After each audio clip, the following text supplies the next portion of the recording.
आप देख रहे हैं उत्तराखंड लाइव न्यूज, खबरों की सच्चाई तक।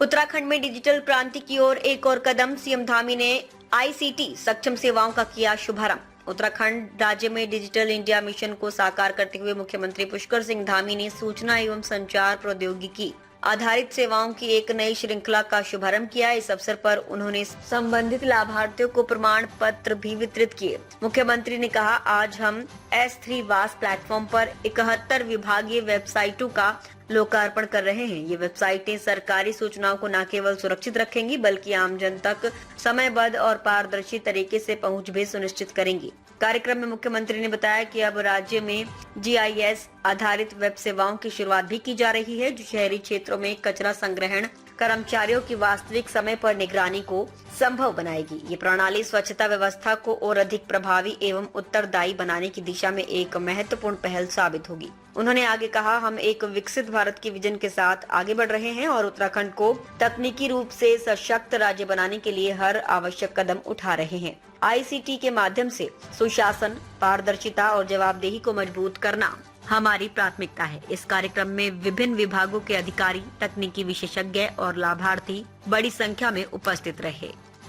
आज जो S3 WAS प्लेटफॉर्म पर आधारित जो हमारी 71 सरकारी वेबसाइट लॉन्च की गई हैं, वे भी विभागीय जानकारी को सुरक्षित रखेंगी, त्वरित पारदर्शी तरीके से लोगों तक पहुंचाने का काम करेंगी। और इतना ही नहीं, आज हम GIS आधारित वेब सेवा भी हम भी शुभारंभ कर रहे हैं, जो शहरी क्षेत्रों में कूड़ा उठाने वालों की रियल टाइम मॉनिटरिंग करेगा।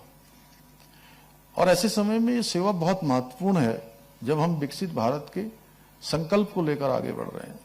तो उसमें हर शहर हमारा साफ हो, स्वच्छ हो, स्वच्छता हमारी जीवन शैली में हो, उसके लिए भी ये ऐप बहुत महत्वपूर्ण होंगे। इस ऐप के माध्यम से ये सुनिश्चित हो सकेगा कि अब कोई भी गली, मोहल्ला या बाजार कूड़ा उठाने से वंचित न रहे। और अतिक्रमण की रोकथाम के लिए भी एक वेब आधारित ऐप की शुरुआत कर रहे हैं। इससे अतिक्रमण की तस्वीर, वीडियो अपलोड हो सकेगा, जिससे संबंधित विभाग तुरंत उस पर कार्रवाई सुनिश्चित कर सकेंगे। वैसे मैं आप सबकी जानकारी के लिए बता दूं कि कल हमने कहा है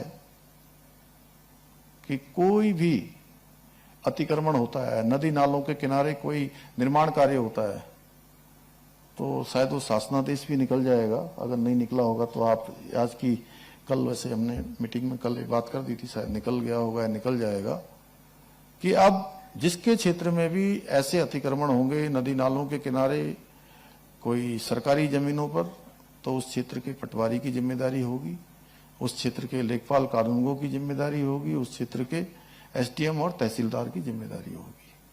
उनका उत्तरदायित्व तो होगा, चाहे वो इस स्थान से ट्रांसफर होकर कहीं दूसरी जगह भी चले गए होंगे तो भी उनकी वो जिम्मेदारी में शामिल होगा। जब भी उसकी जांच होगी तो